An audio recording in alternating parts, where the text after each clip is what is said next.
It is May already. It is May 3rd, and I have read 3 books in May so far, so it's time to start another vlog-style monthly reading wrap-up. These are the reading wrap-up types of video that I do every month, where I tell you about the books that I'm reading as close to when I read them as I can manage. I try to talk for about 5 minutes about each book that I've read to let you know whether I've liked the book, whether I think you should read it, what it's about, and some of its themes and motifs. I also talk about what readathons these books might be for, but every month I do a readathon recap to call out the readathons that I have participated in, mention some readathons that might be coming up, mention some readathons that have come to light or to my attention, and also to be more specific about what I'm reading the books for within those readathons. The first book that I finished in May was The Prince and the Dressmaker by Jen Wang. I picked this up this year in a Little Free Library, and I wasn't sure if I really should have gotten this one because I am trying to pare down the amount of books that I get from Little Free Libraries. I've heard so much about it. It's definitely a booktube favorite. It is a young adult graphic novel about a young seamstress who grows up loving dresses and costumes and then works for a company at the time when a young prince is having a ball. So the prince is having a ball. Well, his parents are having this ball to find him a bride. Our seamstress makes a really wild and exciting dress for a client. The mom of this client is not happy, but the young lady is happy because this dress is definitely not going to get her the attention that most of the girls there want from the prince. But this dress does get her a lot of attention from a secret client, and the client requests that the seamstress, our main character, goes and works for them exclusively, creating amazing dresses. It turns out that this secret client happens to be the prince himself. He's a young 16-year-old boy, and he loves to dress up and wear dresses. He has a beautiful red wig that he wears, and sometimes he feels like a prince and is happy to do the duties of his prince and live up to his father's expectations, but sometimes he feels like a princess and he wants to dress in beautiful dresses and win beauty contests and do ladylike things.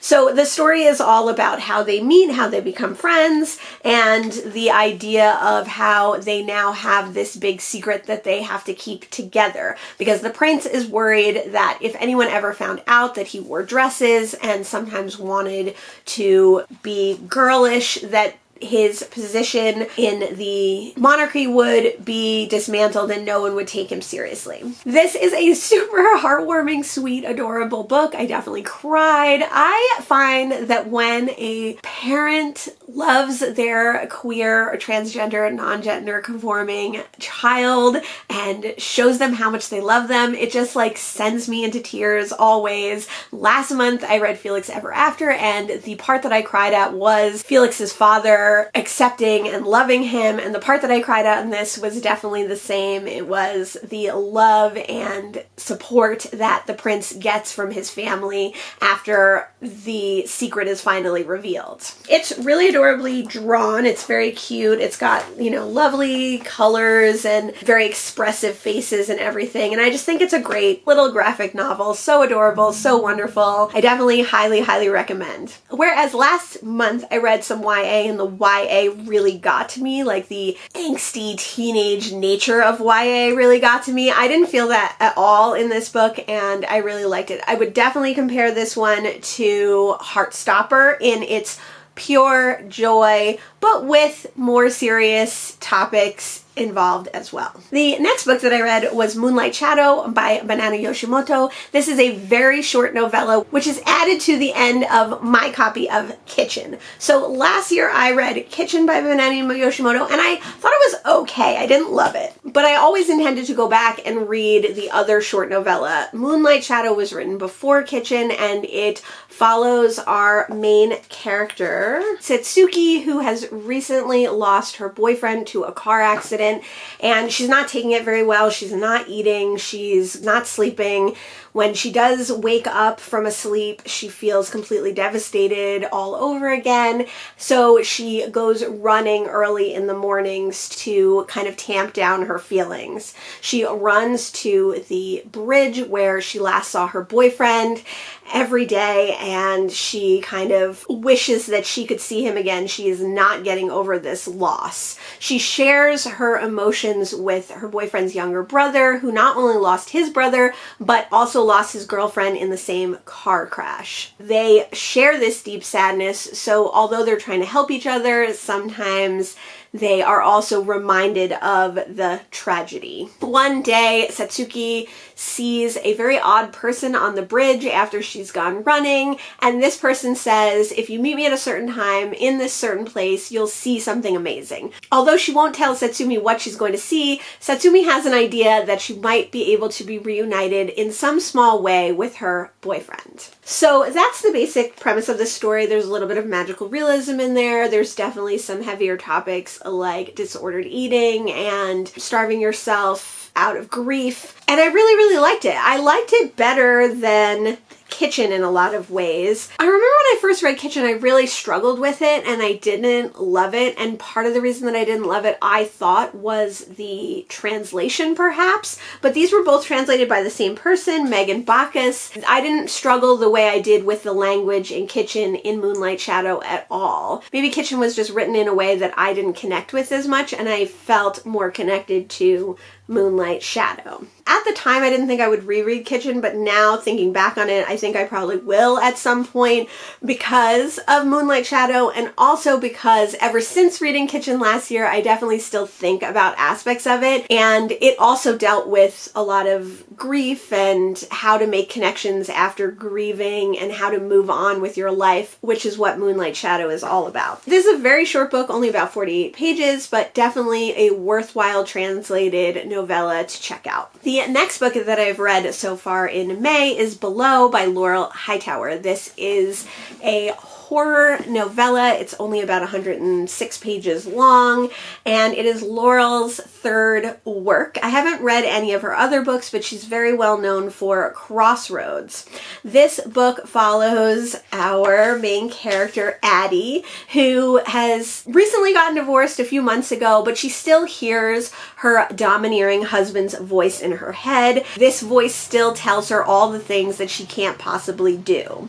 Although she is a nervous person, although she is a person that does not feel secure in her abilities, she feels like she can't see at night very well, she feels like she can't drive very well, she has a lot of anxieties. She decides that she is going to travel down to Virginia to meet some friends and drive there herself. The voice of her ex in her head tells her that she's never going to make it, that she's not worth anything, that she can't do anything on her own.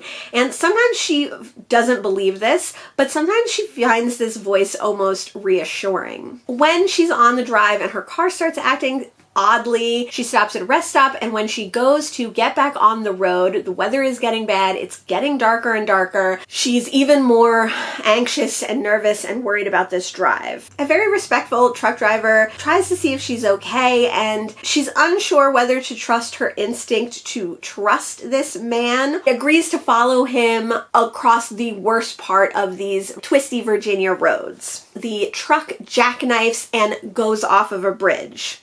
Now Addie has to decide whether she's going to try to head back the 30 or so miles to the rest stop, stay put where she is and hope someone comes for help, or traverse this ravine to see if her new truck driving friend is okay. So that's the start of the book, and then there definitely is some creature horror in this, there's definitely body horror, there's definitely some really gross moments, and there's also psychological horror in this book. My biggest complaint about this book is there's too much man and not enough moth. For a book with a cover with the Mothman on it, and for a book that you would guess has something to do with the Mothman, this definitely wasn't creature-y enough for me. A lot of the themes are about your own identity, finding your identity, keeping your identity, the ease with which you can give up your identity, and a lot of Addie's reactions and actions have to do with being continually and constantly disbelieved and gaslighted by people, especially men in her life. I do feel like towards the end of this book, they kind of hammered you over the head with some of those themes, and it would have been a more enjoyable read if they had let the reader not only come to those conclusions on their own, but sit with those conclusions. I did really enjoy this one. I would definitely like to read more by this author, and I hope they come out with more. And I think if you're looking for a good quick horror read, I read this in 2 sittings over 1 day, this is a good one. I don't think this is a good book to start with horror necessarily, partly because the themes aren't necessarily nuanced enough, and also partly because the horror is pretty graphic. So a lighter horror read might be better for new readers to that genre. So those were the first 3 books that I read in May, and when I read some more, I'll let you know. It is May 11th, and I have read 7 more books in May. I'm basically reading a book a day so far. I might do a video about that. We will see. But let me pull up my Goodreads so I can get these in the right order. The next book that I read in May was Carmilla by Joseph Sheridan Le Fanu. This is a classic. It was written in the late 1800s, so about 100 years before Dracula was written by Bram Stoker, and this follows a young woman, Laura, who lives in a remote villa with her father and her 2 caretakers as well as some servants. She lives a very solitary life, so when their nearest neighbor, who lives many miles away, says that he is going to come for a visit with his daughter, she's really excited that she's going to meet another young person and get to engage with them, be able to explore some of the like childhood, young adult feelings and discussions that she could have with another person her age. Unfortunately, right before the visit is set to take place, the neighbor calls and says that his young daughter has died. Laura and her father are quite devastated, but they don't have too much time to think about it because suddenly a carriage overturns in front of their home estate, and since people are very rarely on that road, this is a big event as is, but it turns out that there is a mother and daughter traveling in the carriage. The mother says that she has to leave, she can't stay. Laura's father says that she should just leave her daughter with them so that they can take care of the daughter while the mother's away. Before the mother rushes off, she speaks very quietly with Laura's father about how she's on a secret mission and she can't talk about it. They can't reveal their family name or anything about themselves, but it would be a great help if the daughter could stay there with him. So they take in Carmilla, the daughter, and she's very weak. She suffers from like nervous agitation. Laura and Carmilla become good friends. Carmilla is very secretive, certainly about her life, but also she's very changeable, sometimes seemingly in love and infatuated with Laura, and sometimes has dark and secretive moods. This is an extremely short book, and I read it all in 1 day. It was really great. It was really fun. It felt very similar to Dracula in that classic language, but that was very, very approachable. It was told from Laura's perspective, so it felt similar to Dracula, even though that's an epistolary novel. Since you were getting the story of Carmilla all from Laura's perspective, it felt engaging in that same way to the audience. Obviously, this is a vampire tale predating Dracula, so maybe that's why they are so similar, because Dracula took a lot of aspects. Recently, I've read a few classics that felt so classic to me, even though they were much, much more current or closer to my current time than this book, and this felt like such a breeze and easy read and so compelling to get through. It's so short that you really don't have time to even think about its flaws necessarily. Obviously there's definitely some outdated language and ideas, but the story just carries you along. And there is a lot of like things left up to your imagination, ideas that you have to form on your own or that you never get answers to. So definitely would highly recommend. So easy to read, so quick, and if you love vampire novels, you should definitely read this one. The next book that I read was Death of an Author by Kevi, our very own Say Kevi on BookTube. Death of an Author is a continuation of Kevi's Wilhelmina Murders series. So Wilhelmina is a trans Sherlock Holmes style detective. She has taken Patrick, a young man, under her wing. She's not only teaching him the art of detection, but she's also guiding him through the Chicago queer community. In this story, Patrick learns that one of his favorite authors, one of the authors of his favorite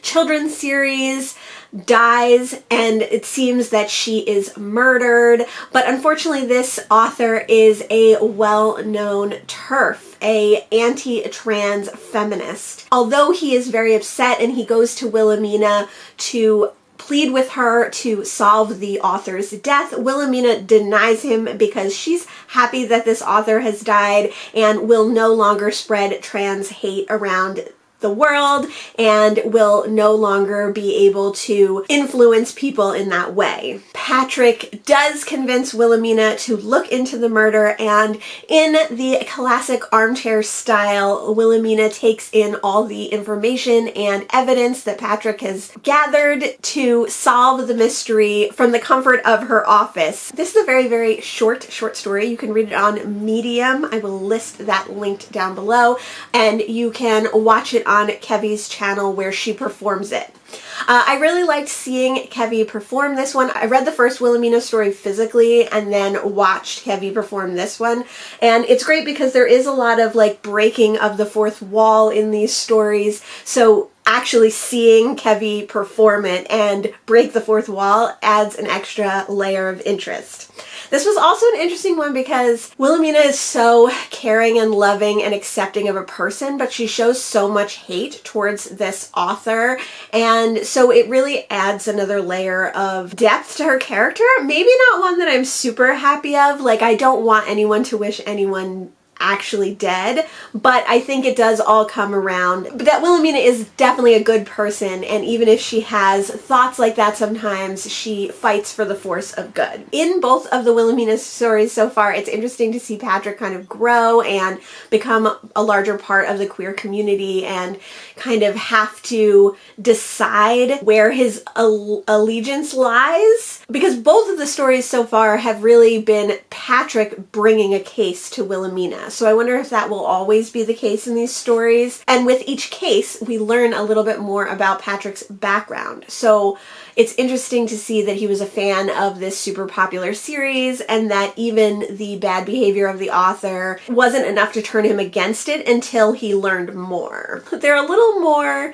explicit than cozy mysteries, but I would still kind of consider them cozy mysteries. Cozy mysteries the way like the Thursday Murder Club is a cozy mystery, but more gay and a little bit more explicit, definitely. They still feel very cozy to me in a lot of ways. I really am excited to read more of them and see where the characters go and how the larger story develops. The next book that I finished in May was Interior Chinatown by Charles Wu. This is a really interesting one. I think this was nominated for maybe the National Book Award at some point, and it's all told in screenplay style. So you have interior Chinatown, exterior Chinatown. So you have locations noted, stage direction noted, emotions, and different things. This book is about a generic Asian man who wishes he was Kung Fu Guy. So it tells his story of being a young man and about his mother and father's life in flashback.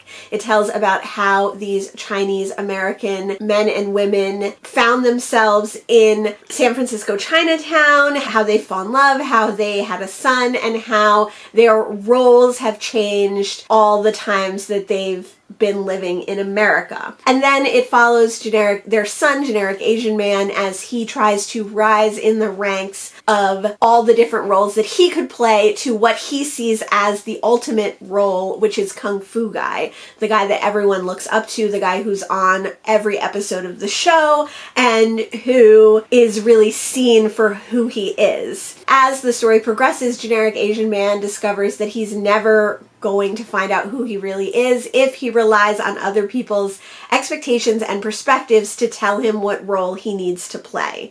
So in between all of that, he's also finding someone that he loves. He's talking about the show that they are all hoping to be on, Black and White, and those characters, and how this formulaic cop show, formulaic roles that Black and White, the main characters play, interact and overshadow overshadow the Asian roles in the same show. Really, it's a story about a man who wants to find his own identity, and he thinks that the identity that has been explained to him to be the best is the best. But through this story, he finds himself and discovers that creating his own identity is more important than fitting in with what society thinks he should be. Through all that, we're also learning about Chinese American history, Chinatown history, and about different laws and regulations that monitored Asian American immigrants as well as Asian Americans who were born in America. It was very, very fast, quick read. It doesn't sound like it because there are many heavy topics in this book, and there is a lot to think about and dissect, and it's done in such a way that it needs maybe a little bit more dissection than a straightforward novel would, but it reads super quickly. I read it in 2 days and I really, really enjoyed it. Even though you're held at arm's length from all the characters because of their roles as generic Asian man, as pretty Asian woman, etc., you really feel for our main character and his family and the relationships that they have, and you find yourself really wanting to know more about those relationships throughout the book, and even after the book is over. You wonder what is going to happen to these characters. I was hesitant to pick this one up because it's such a strange style, but I was inspired to read it because of the Asian Readathon, and I'm so glad I did. I really enjoyed this one, and I could see myself rereading this one to gain more of the political and social topics that were discussed. The next book that I finished was Claude McKay Selected Poems, and these are selected poems by Claude McKay. This was a really hard poetry collection for me to get through. I'm really glad that I did, though. Claude McKay was born in Jamaica, and he came over when he was a young man to New York, and he is one of the founders of the Harlem Renaissance of writers and artists. He's most known for his poetry, but he also wrote essays and plays. He's very well known for writing poetry about Jamaica while he was in Jamaica in a Jamaican dialect or patois. So the beginning of this collection is all set in Jamaica and has his songs of Jamaica, which are written in that dialect, and then also the constab ballads for when he was a constable in Jamaica for a short amount of time, and that is also written in the dialect. Later, when he moves to America and travels around, more of his poems are written in more plain Americanized English, but they're all very classical, and they're all rhyming poems, at least in this selected collection. So not only were the poems themselves difficult, a lot of them deal with the racism that he faced. He was super surprised when he came over at how horrible racism was in the US, but also they are rhyming, so sometimes that is a little bit more difficult, I think, than a more straightforward poem. And then also adding on that dialect for some of the poetry, it was really hard to grasp the meaning of a lot of these. I mean, some of them are quite straightforward, but the subtext and the additional added meaning to them were probably lost on me for the most part. There was an essay that he wrote in 1918 in the beginning of this book that accompanied some of his poems in publication, and it is about his life and how coming to America was so eye-opening for him, but also horrible because of the rampant racism, and that he just couldn't believe that Black people were treated in that manner in the US. He was also a queer man and had a very tumultuous relationship with the woman that he married and fathered a child with. So there's definitely a lot of interesting things about his life, some of which I got through the poetry, but most of which I got through in his biography in this, and then also in his own essay in this. I would definitely love to read more of his work, specifically novels and things like that. I would be interested to see if they follow the kind of late 1800, early 1900s style of language that he used in his poetry, or they felt more modern. Especially because the Harlem Renaissance kind of encompassed everything. Some of his poems seem like old sonnets, seem like very old style poetry, but then you have have like Nell Larson, who was writing for that seems like a modern day novel. If you're interested in poetry, if you're interested in the Harlem Renaissance, I would definitely suggest picking it up. The next book that I read in May was Snow Country by Yasunari Kawabata. This is a Japanese modern classic. Kawabata was an author who started writing when he was very young. His first works were published while he was still in high school, and he went on to be a writer who lived until his 70s when he surprisingly and inexplicably committed suicide. I actually wanted to read this because my friend Young Michael was reading this one day and it looked really interesting. I don't know if Young Michael ever finished this. I'll have to ask him. But when I saw it at one of my local used bookstores, I picked it up. I love this cover. It's really pretty. This is like a 1980s edition. This story was originally written in 1957. It follows a wealthy young man who has a wife and child, but who frequently leaves them to have adventures in other places and to work on his writing. He is independently wealthy. He doesn't have to work, so he's chosen to write books about a subject that won't sell, but he enjoys learning about, which is modern ballet. Right at the beginning of the book, he's kind of established as a little bit of a wasted individual in that he wants for nothing. He has a wife and children at home. He doesn't need to always be with them. He can go off into the mountains, and he particularly likes the snow country, this cold area of Japan where he likes to walk around in the snowy landscape and see the different crafts and products that the people of these small villages makes. And one of the things that he often does when he's on these vacations and sojourns is that he hires geishas. So he gets to a small town with many hot springs and baths in it and stays at a hotel and immediately asks for a geisha. Unfortunately, there's no geishas around at the moment, so the owners of the inn introduce him to a young woman who is not yet a geisha, who has been taught in the geisha arts and sometimes does do geisha style work at parties. At first he's hesitant to hire this young woman and have her in his rooms, but eventually they strike up a relationship, both as geisha and patron, but also a mutual respect for each other. And our main character is sometimes surprised at how this young woman spends her days and the efforts that she puts in and the things that he sees as being useless things that she does. One of which is using the money that she's earned to help a young man who is dying. So this relationship happens over a couple of years, and we see the man leave, go back to his family, and return. When he returns, we see the young woman turned into a full-fledged geisha, now making more money for the young man who is dying and able to provide for him as well as herself through her geisha work. We also see that she has fallen in love with our main character. That's the basic premise of this story, and if you don't know what a geisha is, it is a sex worker and entertainer in Japan at this time. Geishas would go to parties, they would talk to everyone at the party, men and women included, but specifically men. They would flirt with them, they would play music, they would perform in different ways, either musically, singing, or acting, and they would kind of enliven the party. And sometimes that was it, but geishas also were paid for sex in some instances, and so they might go home with a young man or they might invite the man to their home. Oftentimes, geishas were sponsored by someone, so one or two men would pay for their lifestyle. They were also often conscripted by businesses to work from those businesses because they were seen as a symbol of status and of wealth, as well as an invitation for people to frequent that business. This book was much more difficult to read than I thought it would be. It was very vague about a lot of things.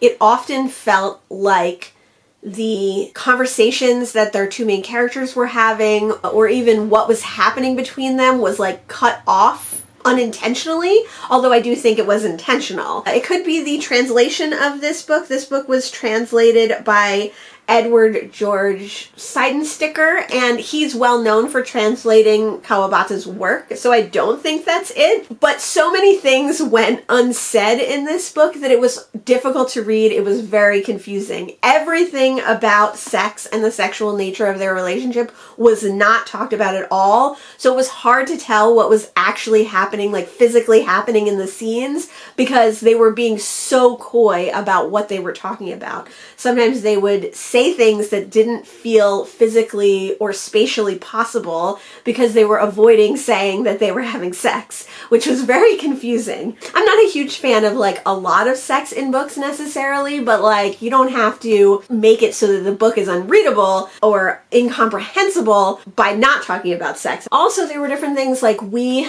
don't find out the young woman's name ever in this book until she gets a name when she's a geisha. So when you're a geisha, you take on a new name, and then we learned her new name. So that was confusing because for almost half of the book, we didn't know her name and she was only referred to in certain ways. And in the second half of the book, she was referred to by her geisha name, which was a difficult transition while reading. There was definitely a lot of commentary about how our main character's life was kind of a waste, and he didn't really do anything, and he wasn't productive, and he wasn't a productive member of society, but then also how he felt that way about other people, how he felt that way about the young geisha and about her friend who he eventually meets. He feels that way about both of these young women's regard for the young man who's dying.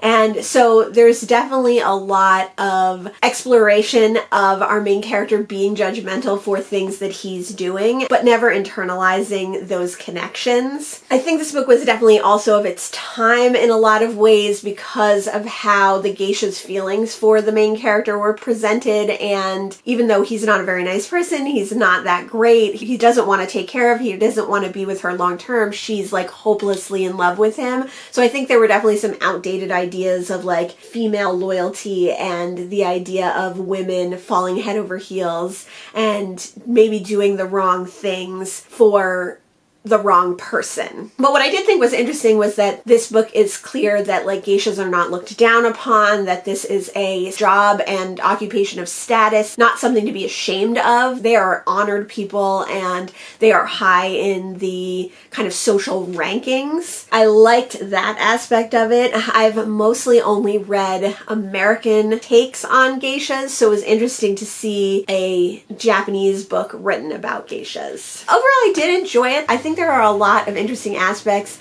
to talk about and discuss. I think this would be a good book to have a discussion with other people about, so maybe a good book club book or something like that, if you can get past some of those outdated kind of ideas. Or if you want to read a modern classic from another country. The next book that I finished in May was The Memory Police by Yoko Ogawa. I've been wanting to read this one for a long time, and it's popped up on one of my free audiobook sites, so I was super happy to be able to read it now for the Asian Readathon. I've read 2 other books by Yoko Ogawa and I liked both of them, and I really liked The Memory Police as well. The Memory Police is about an unnamed island in an unnamed country where things are often disappeared. So one day you will wake up and overnight something that you knew and loved has disappeared. So maybe flowers will disappear, and then all flowers on the trees will fall off and will rot away,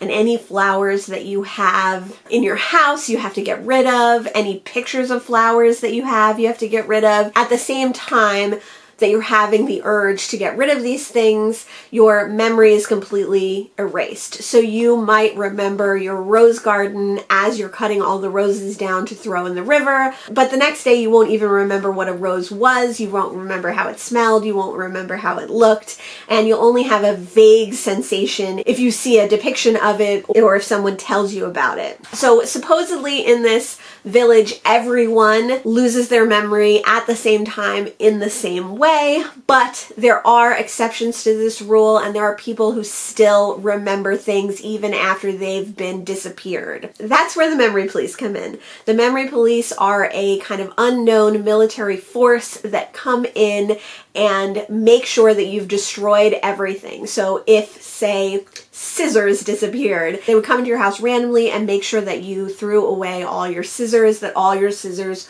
were destroyed. And in the worst case scenario, they might take you away to be questioned by the memory police to the memory police headquarters. You might not come back. Our main character is a young woman who the disappearances affect totally normally, but her mother was someone who could remember things after they'd been disappeared. Our main character is a writer of novels, and her editor is a close friend of hers. She has a good friend, an old man who lives nearby, and she visits him. This story follows the main character kind of as things disappear, so you learn about how this world works and how the disappearances work, and we see throughout the book the aggression of the memory police getting worse and worse, taking and containing people who still have memories or anyone who's harboring people with memories. If you're looking for something that has very solid world building and a very specific system of why these things are happening, this book is not it. It's definitely very vague and nebulous in a lot of respects. Conversations about homogenizing and generalizing people and society, and how taking away individualism and art and beauty will kill the world and kill your soul. There's a lot of talk about how losing your memories is eating away at your soul. So every single thing that's taken away, a little piece of our main character is destroyed. And although she can't tell that it's destroyed, she knows that it is. There's sort of a phantom limb idea that although you can't feel or see or understand the memories anymore, you feel the loss of the memories. The people who do remember things and how they feel each loss so acutely as well, because they see this society's soul disintegrating and being destroyed. So I could definitely see that as a allegory or comparison to the homogenization of the society that we live in today, and how if you take away queerness, if you take away transness, if you take away beauty, if you let things become only the way one person wants to see them, you have lost your soul and your life and your ability to love and see beauty. There's that. I'm sure there's lots of other things too. This is another one that would be great book club discussion or discussion with people who've also read it. And then I also think there's the added aspect of it being culturally unfamiliar to me. So there's definitely things that are distinctly Japanese in this book and are something that adds to the kind of strangeness and nebulousness of this book for a Western reader. But I really loved it. It was so good. It was definitely horrific, scary, and like unsettling. One of the other Yoko Ogawa books that I read, Revenge, was very similar to that, where it was not gory or gross, but the horror in it was like a creeping, icky horror that surrounded you and kind of filled your whole experience while reading. There was an aspect to the memory police that I didn't love. There was like a book within a book where we see the main character's last novel that she's working on,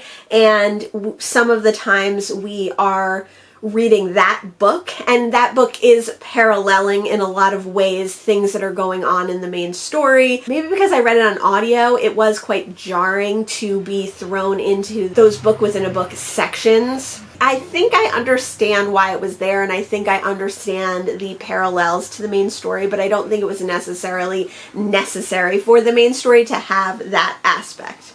So I'd be interested, if you read this book, what you thought about that book within a book aspect of this story, and whether it worked for you or whether you could have left that out. And then the last book that I've read so far in May is from the Vietnamese, 10 Centuries of Poetry, and this one was translated, edited, and has an introduction by Burton Raffel. This is a book of Vietnamese poetry that was published in 1968, so right around the time of the American-Vietnam War. This has poetry in it from the year 999 to the current day in 1968. So lots of ancient poetry, lots of poetry from different times in Vietnam, times when it was occupied by China and other places. And in the beginning, there was a foreword by Bertrand Raffel about how language and culture of other countries as well as Vietnam had an influence on this Vietnamese poetry. The poetry is by all different authors, but all translated by the same person. And then there's another note in the beginning, a publisher's preface, about how this book was produced and why it was produced and why it was relevant at that time. And one of the things that I found really interesting in that was the idea that people in America thought that Vietnam had no culture, had no art, had no history, because Vietnam was being othered or dehumanized because of the Vietnam War. So in the publisher's note, it talks about how important, especially coming out at the time that it did, this book is to illustrate that Vietnam had a long cultural, artistic history, a rich history of people and places and culture. So it was super interesting for that, I thought. But then also some of the poetry was really beautiful too. I did tab a lot, so I will be doing a poetry annotation video for this one. After having read the Tamil poetry, the Indian poetry last month, and how much that had to do with nature and how vague some of the things were and how each natural occurrence in those poems signified something, it was interesting to see that this was like a much more straightforward form of poetry. Cherry blossom was a cherry blossom. I'm sure they have other significance as well, but it wasn't quite so mysterious in its execution and nuanced in its meaning, I don't think. So I wish that this was set up a little bit more like the NYRB poets, because that had a little description of each poet in it. So this one you'd have to do a lot more research on your own, but I would definitely love to research more about some of the poets in this and read more of their work. Oh my god, and those were 7 more books that I read in May. This is a super long update, but when I read some more, I'll let you know. Hi, Editing Mo popping in here because this is the longest wrap-up I've ever done and the longest wrap-up that I've ever had to edit. This is by far the most books that I've ever read in a month, and I think it's too long for one video. So I'm going to stop the video here. We're not even halfway through the books that I read in May, and I'm going to have another video so that you don't have to watch a 2-hour video of me talking about books. I've never done this before. Let me know if you like the wrap-up being broken up. Ideally, it wouldn't be a 2-hour-long video broken up into 2-hour-long videos. It would be shorter videos, but I would consider doing that if it was interesting to you. Personally, I like to see my wrap-up all together and the progression of my month. That's why I do the monthly reading wrap-up the way I do it, kind of vlog style, so that I can talk about the books pretty soon after I've read them, and so that I can then see all my thoughts joined together and what my kind of final thoughts at the end of the month are. But if you like this style, definitely let me know. And if you're interested to see the rest of the books that I read in May, and you're interested to see the kind of wrap-up of the wrap-up that I do at the end of these videos, it will be in the next video. So definitely head there next. Thanks so much for joining me today, and I will see you in just a few minutes, hopefully, when you go watch another video of mine. Bye!